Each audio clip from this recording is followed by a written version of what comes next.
بسم الله الرحمن الرحيم. الحمد لله رب العالمين، والصلاة والسلام على خير خلق الله محمد وعلى آله وأصحابه الكرام وتابعيهم بإحسان إلى يوم الدين. ربنا أرنا الحق حقا وارزقنا اتباعه، وأرنا الباطل باطلا وارزقنا اجتنابه. ربنا آتنا في الدنيا حسنة وفي الآخرة حسنة وقنا عذاب النار. برزان خوشويستانم لخزمة زنجيرة وتاري أمويكان دولتك وخزمة إسلام لباسي جياني سيدنا معاوية رضي الله عنه خوي لبي جيان بسر أبن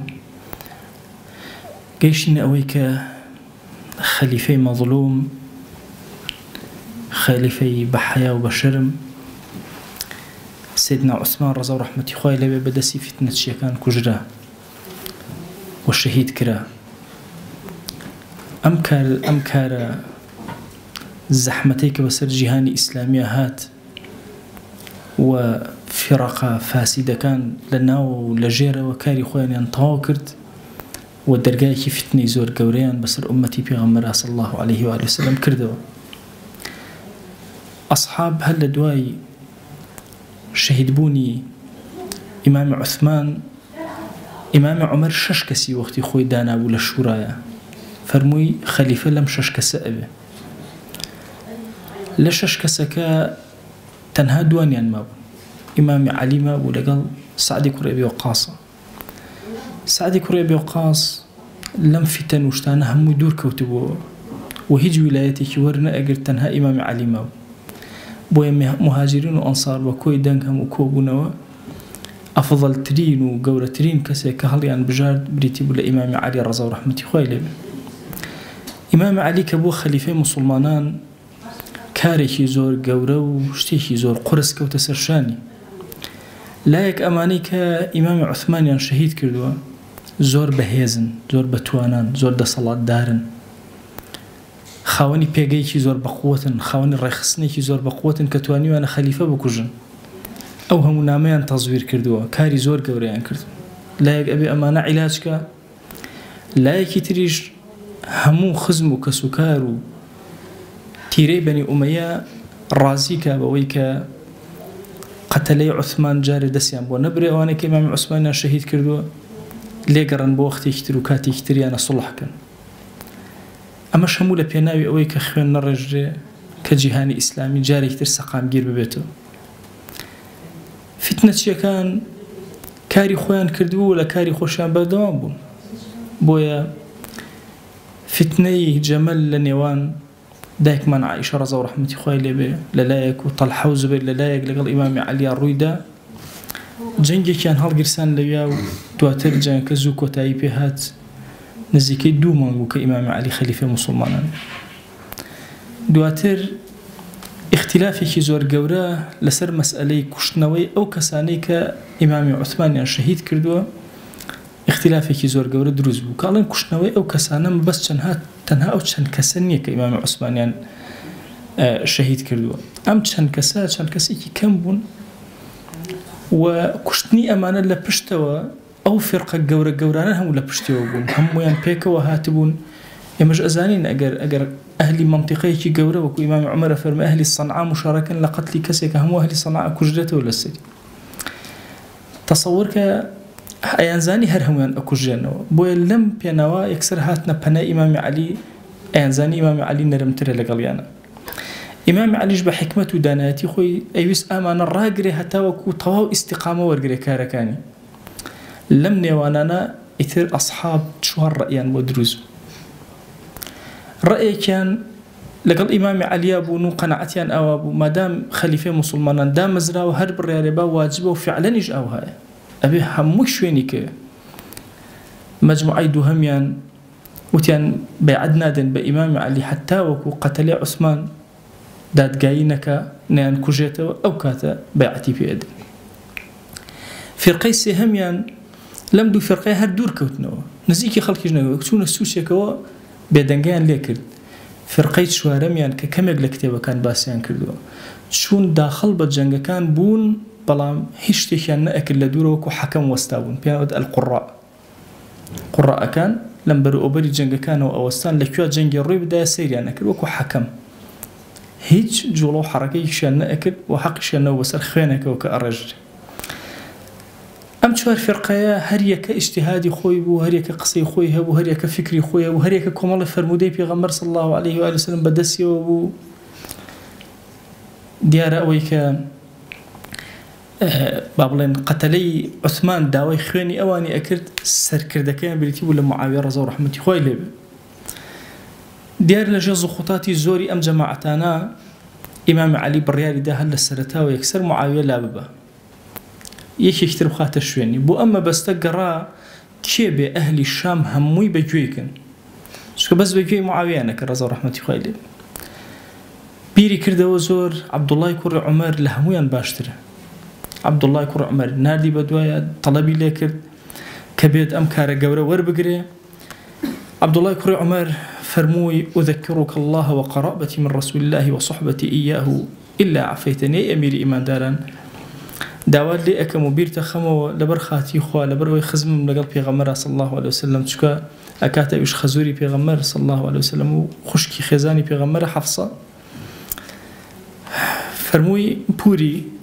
خزاني بيغمر صلى الله عليه وآله وسلم فرموي وصحبتي إياه وهروها بوها ولايتهم لقل بيغمر صلى الله عليه وآله وسلم بهمو أمانة داوات دي أكم بس عفومك يعفامك لما لهند روايات فرمي عفاي نكرد زوري ليكرد بلام لأخيرا قناعتي بإمام علي كرد كأم كارا ورنقرد لبناي أما عبد الله كري عمر طبعا دي قد بدن هموان اجتهادك ليك لو كسانة اجتهادك عبد الله كري عمر كتركي همو فرقة كان كدورك يوتو بەڵام دواتر بیرەکاتەوە لە سەرمەرگا پێی ئەڵێن لە چ شتێ پەشیمانی ئەفەرمێ ما ئاسا على شيء إلا ترك قتال الفئة الباغية مع علي تەنها لە یەک شت پەشیمانم ئەویژەوەیە ئەوەیە لە خزمەت ئیمامی عەلیە جەنگی فئەی باغیم بکردە ئەوانەی بەرامبەر بە ئیمام ئەوەستنەوە تەنها لەو شتە پەشیمانەوە ئەمە دلیل لەسەر ئەوەی کە هەندێک کتێبی تاریخی هەیە باسی عەبدوڵڵای کوڕی عومەرەکەن کە بەیعەتی نەداوە و پشتی کردوتە ئیمامی عەلی و جا شیعە لەو شتانە دەستێکی زۆر باڵای هەیە حتا کوتوبی ئەهلی سونەش خەریکە پڕ بووە بۆیە ئەم بابەتانە بێ زۆر بە وریای ئینسان مامەڵەیان لەگەڵاکە ئەوە دلیل لەسەر ئەوەی کە عەبدوڵڵای کوڕی عومەر نەک بەیعەتی داوەتێ زۆر پەشیمان بوو لەوەی کە لە خزمەتیا جەنگ و جیهادی نەکردو و ئیجتیهادی ئەوەی کردووە کە لە سوچێکە جیا بێتەوە و تەرک بێ لەو فتنانە و دوورکەوێتەوە لەو فتنان ئایا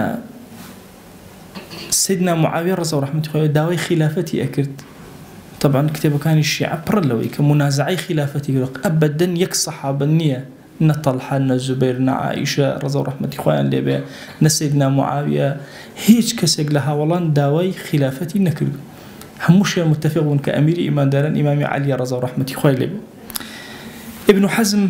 رحمة إخوان لبي أفرمي ولم ينكر معاوية قط فضل علي واستحقاقه الخلافة أفرمي قد معاوية رضي الله رحمة إخوان لبي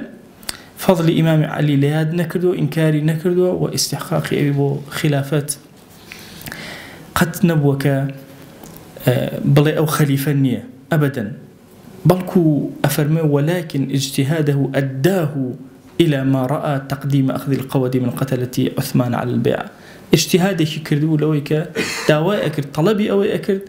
أي بس أوان دا قتل كان أوانيك إمام عثمان يعني شهيد كردو الشهيد كرينا بكجرينا يا بدرينا دسي من خم طلعان ليبكم ويتر بس أمج لبر دو هوكر يكي كان إمام معاوية تأكيد ولو أجر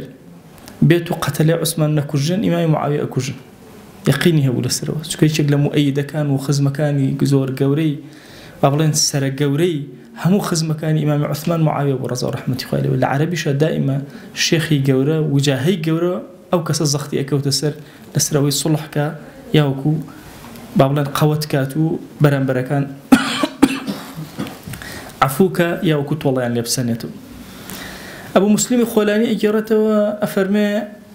شو من خزمة حضرتي معاوية رضي الله رحمة الله وتم أنت تنازع عليا أم أنت مثله تو منازع إمام علي كي يا بيدواي تو وكو أواي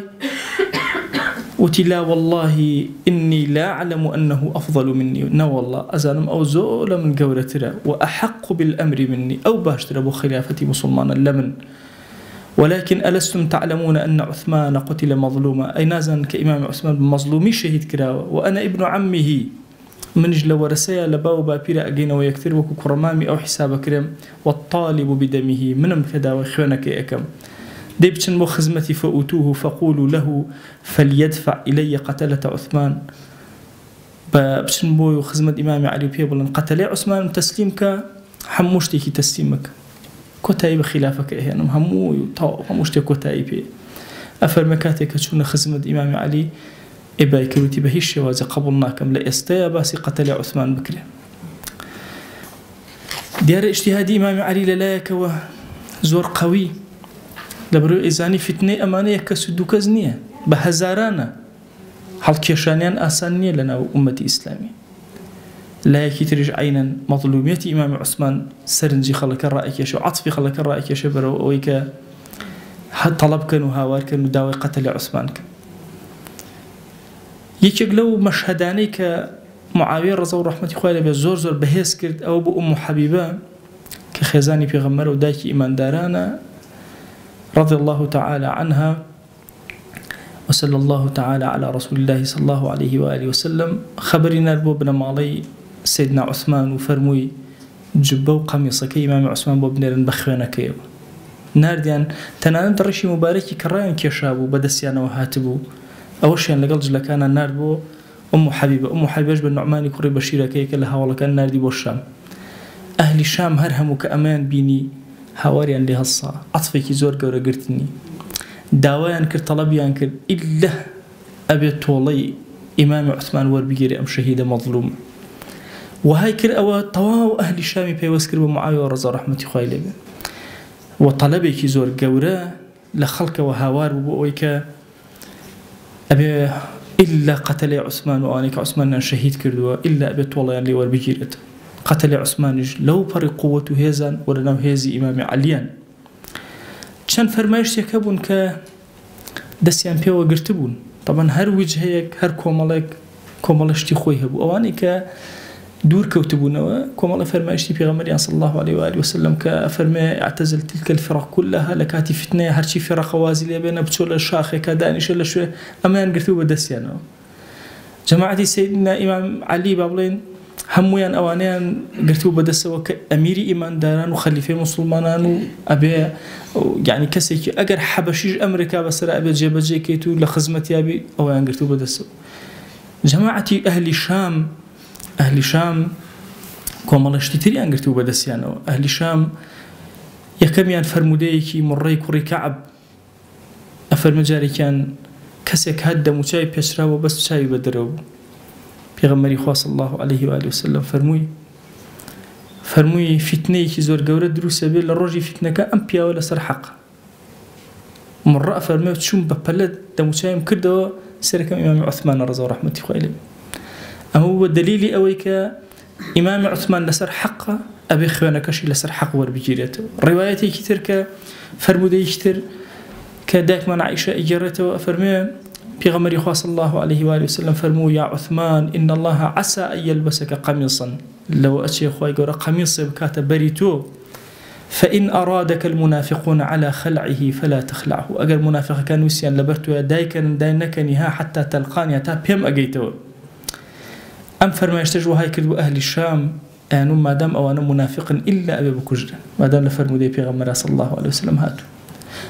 أما أنهم اجتهادات رحمتي خوالي ابن تيمية برضا ورحمتي خوالي بفرمي كليان اجتهاديان كردو هموشان لأسا اجتهادك خوان أجر ورقرن بلام أما فتنة يترك دسي بيكرد إنسان كرو كيورا بلكاتي فتنة وزمني أصحابي بيغمر صلى الله عليه وآله وسلم زمني أو بريق مي شهامته ويهموكس لسر رأي خوي زورتون ده طبعا أو كسانيك لسر حق أبن يترهيش تجناخ إنه تنها حقك خويا النبي بويا هر يكيق لوها والله أنا تندسي قلت بو فكري خويا بو كارو بو إشي خويا زورنا مينوسي إمام عثمان رضا ورحمة خويا بو إمامي معاوية بو سيدنا معاوية زوري نوسي جوابنا أدايو لأخيرا ناميكي بونا ببيابك داوي لك تنها أو الدم أبي أم قتلي عثمان خوانكي عثمان بهدرا نسي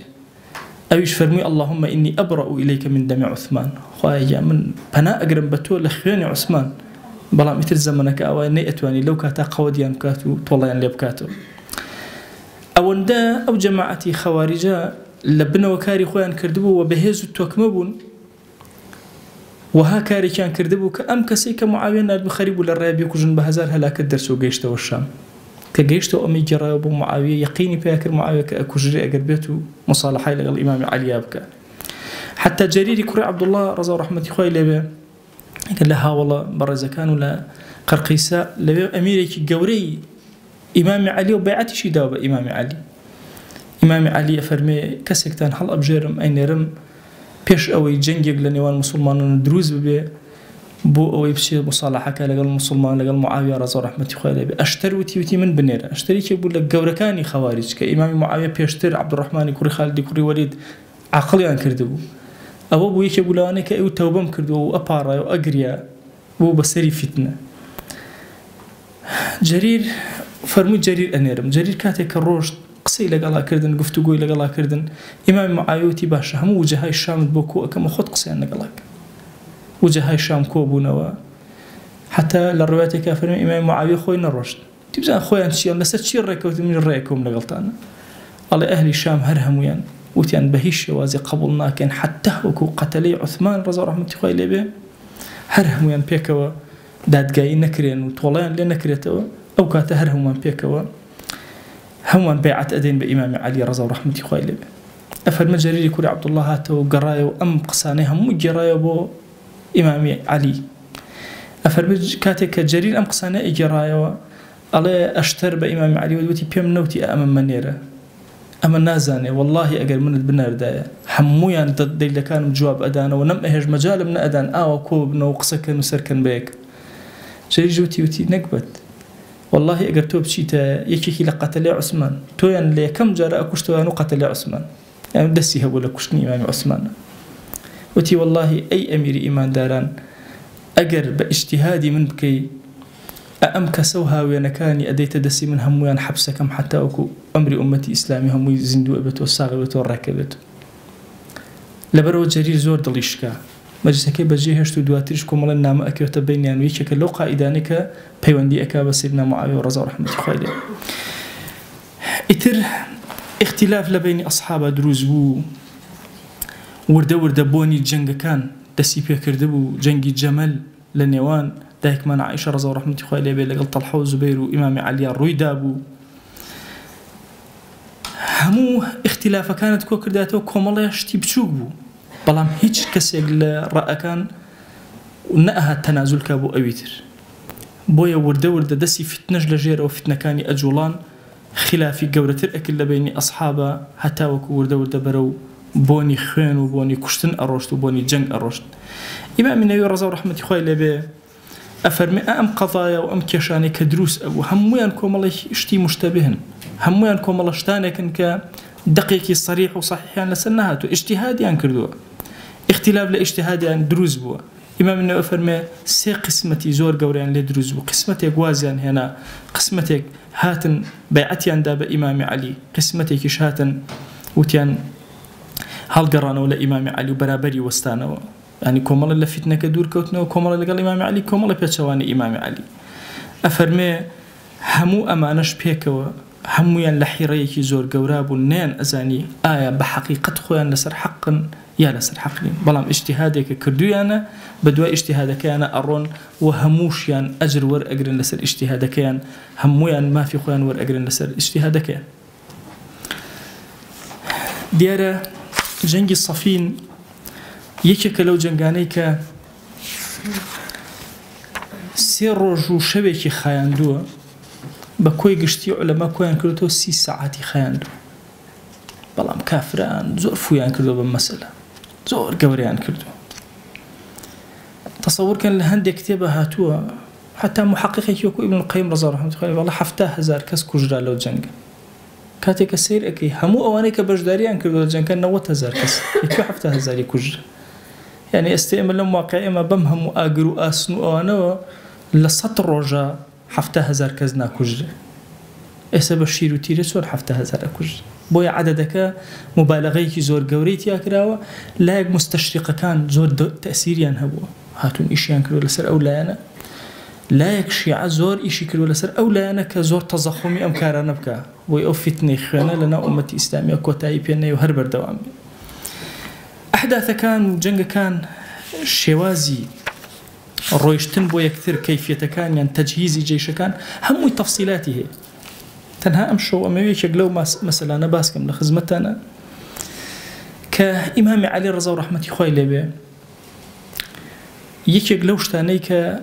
طبعا هەموو ئەمە ئیجتیهادی ئینسانە یەکێک لەو شتانەی کە لە ژیانیان لێی پەشیمانە ئەوەیە کە بەگوێی حەسەنی کوڕی نەکرد إمام حسن طبعا بيغمري خوا صلى الله عليه وسلم دوای بە تەفسیل باسی ئەەکەین فەرمووی لەسەر دەستێکێک لەم دوو کوڕم ئومەتی ئیسلامیە کە گرێتەوە دوو تائیفەی گەورەی ئیماندارە یەکەکەونەوە کاتێ ئیمامی عەلی خۆی تەجهیزی جێشەکەی ئەکرد بەڕێک و پێکی و بە مەزبوطی کە لە نامەی ئەنووسی بۆ ئەهلی عێراق کە حازر بن بۆ مووسڵ کە حازر بن بۆ میسر کە حازر بن هەموو جێشەکەی خۆی کۆ ئەکردەوە أفرمي لم كاتا إمام حسن رضا ورحمة الله عليه طبعا لكتابي أم كتابي صلابية الدولة الأموية هلا إيكي تشابي كرا ونسوي إمام حسين بس لحقتها إمام حسين نية إمام حسن يتريبوكي على يا أبتي دع هذا أي باك وأز لما بينا أو كجيش كوكي توبشي تسر معاوية فإن فيه سفك دماء المسلم خيني إيمان داران أعلى أرجع أبيت معي أو اختلافك خوانك زور قربه هو أم اختلافه بالرجل ووقع الاختلاف بينهم لبين إمام علي وحسن رضا ورحمة الله عليه اختلاف دروز بو قصيك زور يكر إمام حسن رضا ورحمة الله عليه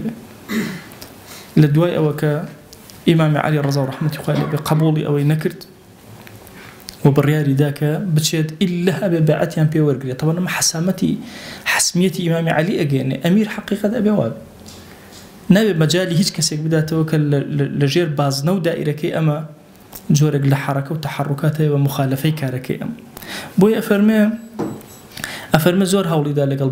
باوکی بڕیاریدا بەو حەسمیەت و جەزمیەتەوە بڕوو حتا لە هەندێک ڕوایەتە ئەفەرمێ لە ئەخیرە ئیمامی عەلی فەرمووی وەڵڵاهی ئەگەر بمزانێ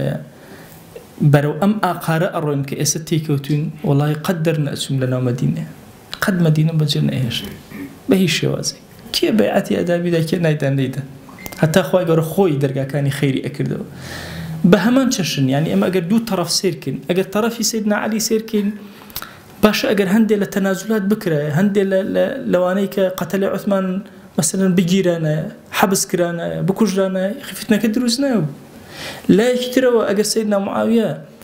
بهتا بيعتي بداية إنجا داوي أو بكذا كأصل أو هابو لشريعته أبويا بيعتي بداية شكا ورقتنا ويخن ما في شخص نية ما في حكومة ما في دولة مسلمانة كسي كيلي بكجة أبدا لشريعة أبوي نبشي كسي بكجته أمش أجر هندك تنازلاتي بكردا مثلا أكرا محاولة جوري بكردا حولي بداية لقد إمام علي بجورك لجورك كان ركوتني بكردا ولو أجر ملك كشي بالرشتة شكا أمان الصحابي بيغمر صلى الله عليه وآله وسلم بلام اجتهاد كان فكرة كان شكا أمان لزمن ولا واقع كانين يسدركي أماناكين بلام إنسان كاتك أخوي أكيوتنا فتنة وإن جا دركيك كنت أقسم لخزمتنا جنوميردك شر بوبو توصل لدرسك درسين طبعا جنوميردك شر أكي قرسيان بوبو وأنا دعاي خلق دانشتمون همو يعني تخو عيبناكن لسر والشر كان فيها وكجي وكرة قال لي وبنايا وخراب ترتانك راسيك لأنه واقع كاشتيك لدروي واقع كاشتيك لدروي واقع أنت هندي قصيوية لأنه واقع كابودنا يان أوانيك مثلا دورة باريس بنا هات سيريان أكل باش أهاتنا لو جنگك شو باش نأكرب من الصفيك لبين هردوي نكاوبلن كاكيم قراء قرآن وحافظ كان قرآن حتى أمن نكو جنا بشرك أكرا معالجة ترهبو بلام إنسان كاتك ولا نو خدي فتنة كأبي إترتشاوي نابيني نابيسي ضلي لكار أك فكري أوستي بوي إيمي أمتي بيغمر صلى الله عليه وآله وسلم وكو بياو قورة كان يا أمته وتوانا فرمويانا إيمي لخزمتي هاولانا يكلمة وشنالين يكلمة وشكا خوال لخوان برنجين يا الصحابة للصحابة كان لخوان برنجين هموانا أهل اجتهادا شن ظلمنا إمام علي قورة شن حسن وحسين قورن سيدنا معاوية أو قوري لدلمان أي كلها ولاني بيغمر صلى الله عليه وسلم شون سيدنا علي يكهم الأصحاب بيغمر صلى الله عليه وسلم بالدوريون عينا بهما كان سيدنا معاوية يكهم الأصحاب بيغمر صلى الله عليه وسلم بالدوريون أوانيك حفظي قرآن نسيري شركاء كان جوان سين دوات إلا شركاء عرستانا كان بحياتي لم يرجو شريعة ودوارنا بيتو بو أدب أخلاق إسلامية برزة تنانت جنكري لنوان جنك كان حتى يك مثل أفرمت دوك سواها بون جنجيان أكرها تاتو طيئة ولي أدرى جنگ أوسته على ما نو أبون دان يشتن بيك ودسنا كبقصة كردن باسو خواص برسياري الشرعين جاري ولا يكتر أكل دواتر هلصانا جنجيان دس بيكل ولا سر اجتهادك يعني اجتهاد روناداتو لآستيكي أفقي زور قوري أخلاقي برزة أم قرفتو كيشانا الرويان دا روشتن تيبرين بسر أمتي إسلامية عقل أو كسيك درز لفتنة كان ورقري مهم أما بشكل حياتي سيدنا معاوية رضي الله عنه خوي لبي كصاحب الرأي خويتي صاحب اجتهادي خويتي صاحب فكري خويتي داوي خويني عثمان أكا رضي الله عنه خوي لبي لبرانبري شو إمام علي داوي سقام جيري أمتي إسلامي أكا لدواي أو قرار أدا لسر أو آيات شي أكا بقتل عثمان لو أشي أجر أمدو كساتي بقشنا تيكتر نبا نامه فكرة كان يكتريان بلاو كرداتو إمامي معاوية تيبقيشتا بيقين كإمامي علي خويني إمامي عثمان نافوتيني قناعتما ويا كشان دروزنا يا إمامي علي طواوي معاوية بخوين دايتو كتش خزمتك وتش دلصوزيك وتش أويكي هي بو إمامي علي أقر بيتو قتل عثمان رضا ورحمة خويلي بي لنا وببرن شي أكاد بو أمتي إسلامي وشون أمتي إسلامية كخاتو بلام ديار فساد وأهل فتنة لو نيوانا مجالي أو نادا أمتي بيغمري خاص الله عليه وآله وسلم أكيوتنا وتنجيكي زور قورو وفتنيكي زور قورو سرتاي فتنة أليرو دس بيئك سرتاي كشتني مسلمان بو مسلمان أليرو دس بيئك أليرو إتر أصحاب تيجيشتن وإن طائفتان من المؤمنين اقتتلوا فأصلحوا بينهم أجدوا الطائفة إيمان دار جنجيان كل قالك هادو كان بإيمان دار نوابا خواي قور لقرآن إيوه بتنصلح كان لنيوانيان داوا أكن لذاتي باشي پروردگار برحمته بزي خوي بكرمي خوي رضواني خوي وكرمي خوي بسر همو أصحاب ببارين خوي جان داوا اللي أكين همو هاولا كان يبيغمر صلى الله عليه وسلم أو تشاواني بديداري دموچاوي جواني قشي بيغمر صلى الله عليه وسلم قشتون خوي رضواني خود بسريانا ببارين بليان بالاك درجاتيان عاليك يا رب العالمين خوي جان رقو كينو بغض دلمانا برانبر بهيج حاول يدروز مكة إلهي بمان جرى لأهل السنة ساغ كرقيان لهيج كسيق نابته يا رب العالمين خويا داوال لي أكين بناوي جوانت بصفتي برزة باسمي عظمت كرمي خود بسلمانا ببارينا عفوي خود بسلمانا ببارينا إيمان من سلامتك يا رب العالمين بخوا پروردگارا زور مشتاقي ديداري پیغمبرين صلى الله عليه وآله وسلم داو أدي أكين بقوري خوت وبرحمتي خوت الصلاوي دلي إيما بقينا بيغمبر صلى الله عليه وسلم صلواتي خوت بسريا داء ببارينا رحماتي خوت بسريا داء ببارينا يك ناوي إيما لخزمتي يا بينا يا أكرم الأكرمين يا أرحم الراحمين خواهي جان إيما يك دنيا قرفتو كيشمان هي هموي بعظمة كرمي خوت بسرمانا ببارينا عفوي خوت بسرمانا ببارينا إلهي داوال ليكن أو من بحال ومال مال دارك أو من بمنال منالي بعطاك أو من بمنال منال كاني صالحك أو من قرفتك يبو شار سرك أو من غمك هي غمك لسر دليل لا بابا يا رب العالمين خواهي جان داوال ليكن للطوائي قناها كان من ببورة قناها لما بيش كردو مانا لمن ببورة قناها بأشكر أكردو مانا عفو منك ببنهان كردو مانا عفو منك قناها لما دوائي كي نفريا توبنا أكوين عفو منك إلهي داوال لي أكين برحمتي خوت وبزي خوت وبكرمي خوت رحمتي خوت بسلمانا ببارنا عفو عافيتي خوت بسلمانا ببارنا إيمان من دام زراوك يا رب العالمين لم زمني فتنة بمان باريز يا رب العالمين بخوا پروردگارا خود أزاني إملا زمني فتنان يا إلهي كرو كيرو كاسين نازانين شي بكين وشون بكين تنها تو من هي نوچوان من بقربو خير ممن دردسي خو من يا أكرم الأكرمين خويا داوال لي أكين بناوي جواند بصفتي برز باسمي عظمت ضلمان بركل نوري إيمان روح من بركل نوري إيمان إلهي داوال لي أكين جيان من بركل نوري إيمان يا رب العالمين بأهل قرآن وذكر قبول منك بأهل النيش قبول منك بأهل دلي زندو قبول منك بأهل إخلاص قبول منك إلهي بأهل تقوى قبل من كان، بعارفين قبل من كان، بمنال من الله في عطاك، بمنال من الله صالحك، نخوش شفاء ما ببنيره، كم رزق رزق حلال من زيادك، قرزاني قرز سرشان من سوك، كنه بارين بمن كرت توبكار يا رب العالمين. إلهي داوال لي أكن بركة بسر عمر ما ببارنا، بركة بسر جيان ما ببارنا، تو قوري خوت خوي لقنا هداية كباك من ببورة، لقنا هي ما مصاب قتابي كان من ببورة. إلهي لا تأبارنا ولا تألا علينا، وهركز ظلمة كبران بركلين خوي لقنا هي ببورة يا رب العالمين، هركز بياوتي كي لقلا كردين لقنا هي ببورة يا أكرم الأكرمين. خوي جان درجة الصلاح بسر ضلمانا بكروا، درجة الصلاح بسر زمان وشاء وهستكان ما بكروا يا رب العالمين. يا ربي خويا جان لصالحين أم أمة حساب من كان لمصلحين أم أمة حساب من كان يا أكرم الأكرمين. يا إلهي